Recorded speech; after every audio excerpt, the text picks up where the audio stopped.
Рөстәм Гатауллин 5 ел балаларны йөртә. Шөкер, юл һәлакәтләренә очраганым юк ди ул. Автобус йөртүче үзе өчен төгәл кагыйдәләр булдырган. Үрнәк белән Быгылашин маршрутында эшлим инде. Шул автобуста менә шул балаларны җырткәндә бик осторожно булырга инде. Менә ни бураннар ниләр бит менә биген уже буран бызлавык.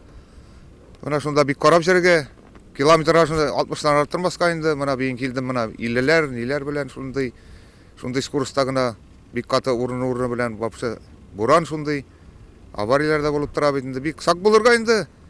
Ну, балалар турында әйткәндә инде балаларның ремендарын менә юлга чыкканда карап тикшереп, үзем лично әйтәм инде, сопровождающий безнең дә бар менә шулар, алар барса да карап торалар шушы ремендарын ниләрен каптырганнарын. Һәр вакыт менә пристегнутый булырга тиеш инде. Нурлат автотранспорт предприятиесе 32 мәктәп автобусына хезмәт күрсәтә. Хәзерге замана балалары гел юлда бит. Автобусларга, машиналарга утырып мәктәпкә йөри, төрле ярышлар һәм конкурсларда катнашыр өчен чит шәһәрләргә чыга. Шуңа да аларның язмышы еш кына руль артындагы кеше кулында. Мәктәп водительләре безнең штатта торалар. Без алар белән көндә менә чыккан чакта алар белән инструктаж уздырабыз. Аннан соң алар үзләр медосмотр. Ул бик кирәкле һәм бик серьезный перевозкалар. Безнең районда карата шул хәле күп внимание уделяется. Шуңа күрә мин уйлыйм, безнең районда менә шушы мәктәп перевозкалар буенча проблемалар алышкысын, конечно, булырга тиеш түгел. Тик Ханты-Мансийск фаҗигасында балалар мәктәп автобусына түгел, рейс автобусына утыра. Аларны юл хәрәкәте иминлеге дәүләт инспекциясы машиналары да озата бармый. Бер сүз белән әйткәндә, аларның иминлеге бары үзләреннән һәм машина йөртүчедән генә тора. Бу турыда пассажирлар ни уйлый? Конечно, очень для родителей это тяжело. Әти-әниләр өчен бу бик авыр вакыйга. Балалар белән шулай булуы аяныч. 12 кеше һәлак булды бит. Буларны беркемгә дә күрергә язмасын. В первую очередь должны быть дороги хорошие. Беренче чиратта юллар яхшы чистартылган булырга тиеш. Кыш көне аеруча вакытында чистартырга, бозлаукка каршы чаралар күрергә. Барлык юл транспорт һәлакәтләренең 90% начар тырышлы юллар аркасында килеп чыга дип саныйм. Авария происходит из-за того, что плохие дороги у нас. Ремни, конечно, надо. Иминлек кайышларын каптырырга һәм руль артына аек килеш утырырга кирәк дип саныйм. И ругаться. Надо, чтобы дети проявляли осторожность, чтобы родители... Балалар үзләре сак булырга тиеш. Кайчак әти-әниләр балалары артыннан карамый. Хәзер бит бик тайгак. Моннан тыш балалар автобуста уйнап барырга ярата. Нормально заходили.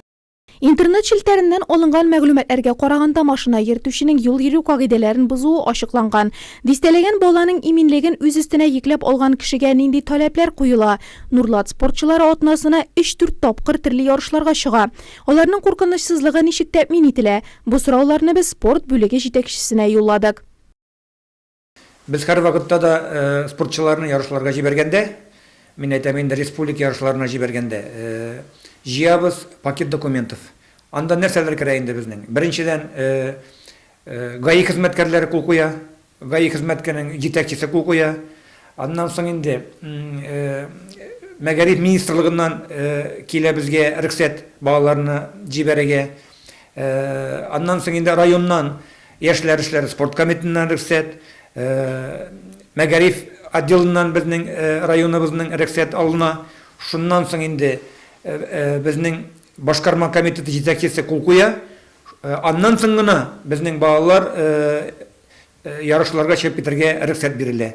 Һәм инде рөхсәт бирелә шул чиракта гына, әгәр дә ки безнең автобусларыбыз да булса ГЛОНАСС системасы, һәм инде тахограф картасы. Бу безнең инде бөтен 2 спорт мәктәбендә дә тахограф та куелган, карточкалар да алынган. ГЛОНАСС системасы да эшләп тора. Спорт бүлеге җитәкчесе фаҗигага китерүче сәбәпләрне башката да күрә. Безнең автобусларыбыз искерде. Мин әйтәм инде менә спорт мәктәбе, Хусаинов исемендәге спорт мәктәбенең автобусы искерде.